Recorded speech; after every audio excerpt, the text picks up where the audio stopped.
Bonjour à tous et bienvenue pour cette nouvelle vidéo. Aujourd'hui, nous allons travailler sur la posture de Hasta Padasana, qui est une posture, vous allez vite la reconnaître, qui est très récurrente en Hatha Yoga et qu'on retrouve également dans beaucoup de formes de yoga, parce que c'est un grand classique et c'est une posture qui est très intéressante et vous allez rapidement comprendre pourquoi. Un petit peu de culture et d'étymologie avant de commencer. Hasta Padasana, donc Hasta qui signifie les mains, Pada qui signifie les pieds, donc c'est la posture des mains sur les pieds.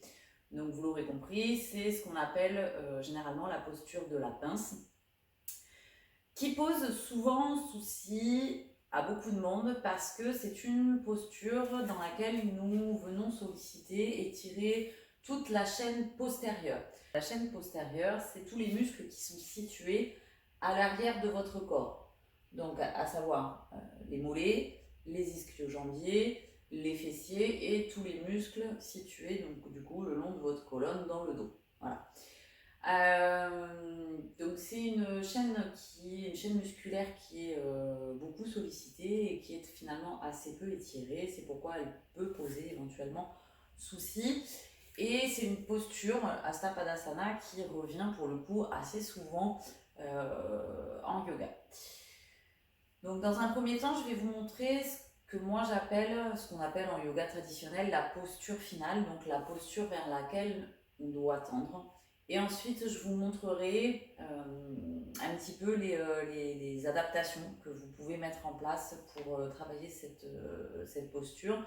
Et on verra également, pour ceux qui ont un niveau un petit peu plus avancé ou qui sont très débloqués de la chaîne postérieure, les variations, donc les variantes un petit peu plus difficiles d'Hasta Padasana pour aller un petit peu plus loin du coup dans la pratique. Voilà. Donc la posture finale, on part avec les pieds parallèles, 2 doigts d'écart entre les pieds. C'est important de garder les pieds parallèles. N'allez pas mettre les orteils vers l'extérieur, ni les talons vers l'extérieur, parce que du coup ça a une incidence au niveau de l'alignement des genoux et des hanches du coup qui peut être néfaste pour vous. Néfaste carrément. Donc dans cette position-là, on vérifie sa verticalité. Donc on engage muscles fessiers, abdominaux. On détend la ligne des épaules. On joint les mains au niveau du cœur. On expire. Puis sur l'inspiration, on monte les bras au-dessus de la tête. Là ici, on étire. Donc les bras sont dans l'alignement des oreilles, ni derrière ni devant, donc vraiment dans l'alignement des oreilles, pardon. Là ici, vous laissez remonter le diaphragme, donc vous aspirez, entre guillemets, le nombril, vous le laissez se rapprocher en tout cas de la colonne, puis on ouvre les mains et les épaules vers l'extérieur, donc on rapproche les omoplates, donc ici on évite de cambrer, c'est vraiment un étirement vers le haut et on rapproche les omoplates, puis sur l'expiration, dans un premier temps, je ramène les bras au niveau des jambes, et dans un second temps, j'enroule la colonne pour effectuer ma flexion vers l'avant. Donc dans l'idéal, on devrait pouvoir projeter l'index avec le gros orteil et placer vos pouces sur l'ongle des gros orteils. Les poignets ici sont en contact, donc vous êtes ici comme ça, et les coudes s'écartent sur le côté. Et dans cette posture, on vient d'étendre au niveau de la nuque, au niveau du dos. Et on respire. Une bonne indication que vous êtes détendu, c'est que ici, au niveau de l'abdomen et particulièrement de la partie basse en fait de l'abdomen, votre nombril est resté en fait proche de votre colonne. Si ici vous avez beaucoup de tension, vous allez avoir en fait une contraction au niveau abdominal et vous allez avoir le nombril qui pousse en fait qui pousse sur vos jambes. Quand vous êtes détendu, normalement, naturellement, ici, il y a un creux qui se forme. Votre nombril est proche de votre colonne et du coup, vous n'avez pas le ventre qui pousse vos cuisses. Ça, c'est un des indices qui peut du coup vous montrer que vous êtes effectivement détendu dans cette posture. Donc, une fois qu'on est là, on reste 10 à 12 respirations. puis on expire. Et sur l'inspiration, je remonte les mains le long des jambes, tout en gardant le nombril rentré. Je déroule vertèbre après vertèbre. À la verticale, je joins les mains, je termine d'étirer. Donc vraiment, je fais comme si vous aviez un fil qui vous tire ici au-dessus de la tête, le long de la colonne. Abaissez bien les épaules. Et on relâche, on expire. Donc ça, c'est la posture finale, c'est la posture idéale. J'ai bien conscience que tout le monde n'est pas débloqué de la chaîne postérieure et ne pourra pas aller crocheter au niveau des orteils. Donc plusieurs options. Soit, ici, vous souhaitez garder les jambes tendues, et dans ces cas-là, vous allez vous arrêter à votre mesure. Mais là, ce à quoi il faut faire attention, c'est de ne pas laisser pendre les bras, puisque plus vous allez avoir les bras qui vont être loin de vos jambes, plus ça va avoir une incidence en fait sur vos lombaires. Et à terme, vous risquez de vous déclencher des douleurs. Donc là, ce qui est important, si vous voulez travailler avec les jambes tendues, pas de souci. Par contre, vous gardez les mains le long des jambes, donc au niveau des cuisses, au niveau des genoux, au niveau des tibias, en fonction de là où vous en êtes. Ce qui est important également, c'est ici toujours de garder le dos plat, limite un tout petit peu cambré, pour vraiment garder le bassin en antéversion, comme si vous vouliez envoyer les fesses vers le ciel. Donc surtout pas de dos rond en fait. Au contraire, on essaie d'avoir le dos le plus plat possible pour que l'étirement, l'incidence se fasse vraiment ici au niveau des ischio-jambiers. Et dans cette position, vérifiez, quand vous venez faire votre flexion, vérifiez que vous n'avez pas les genoux qui rentrent comme ça vers l'intérieur. Si vous avez les genoux qui rentrent vers l'intérieur, c'est que vous êtes allé trop loin, vous n'êtes pas encore prêt pour arriver à ce stade-là. Donc vous remontez de quelques centimètres et vous vérifiez que vos genoux sont bien dans l'axe.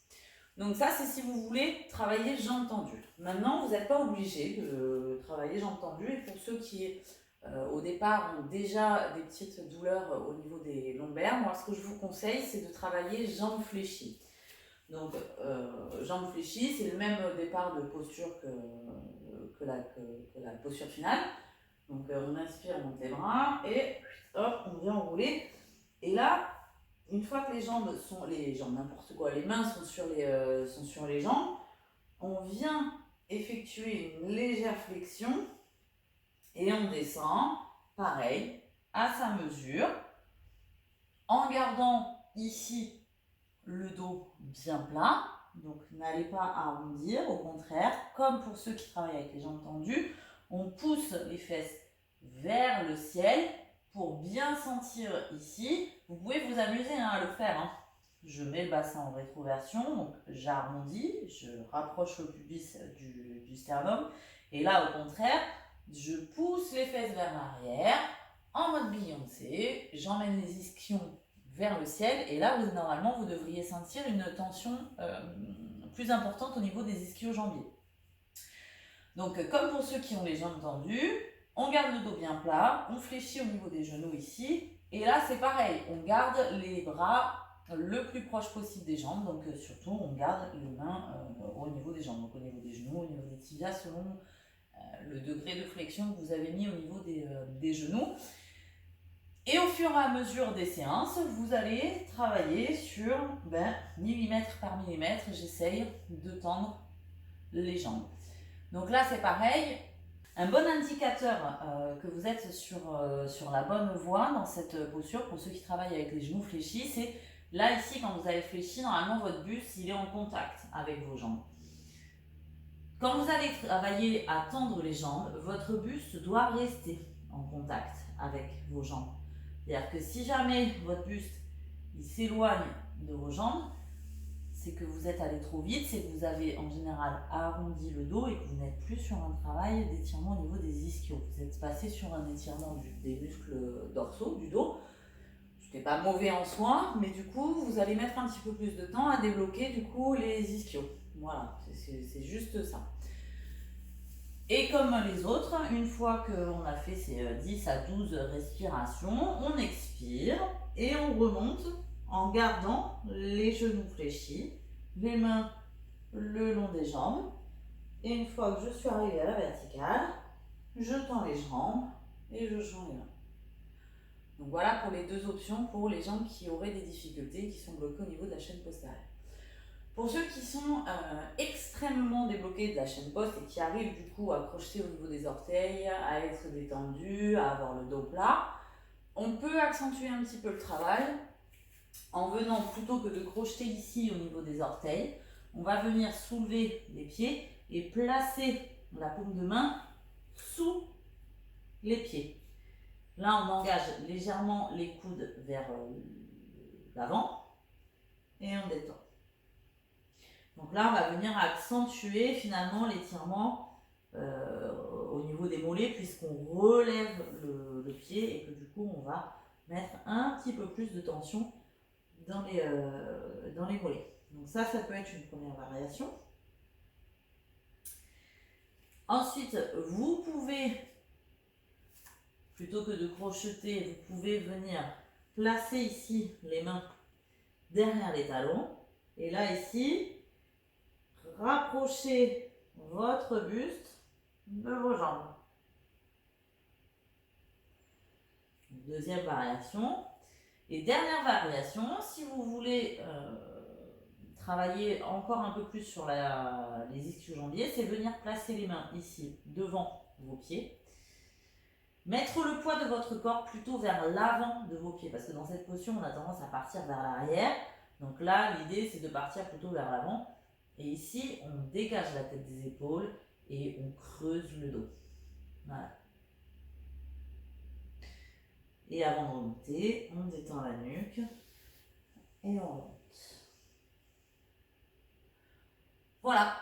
Donc vous avez les adaptations pour ceux qui ont besoin de travailler sur le déblocage de la chaîne postérieure. Vous avez les variations pour ceux qui sont déjà débloqués et qui veulent aller un petit peu plus loin dans la pratique. Je vous souhaite donc une belle pratique et je vous dis à très bientôt pour une nouvelle vidéo.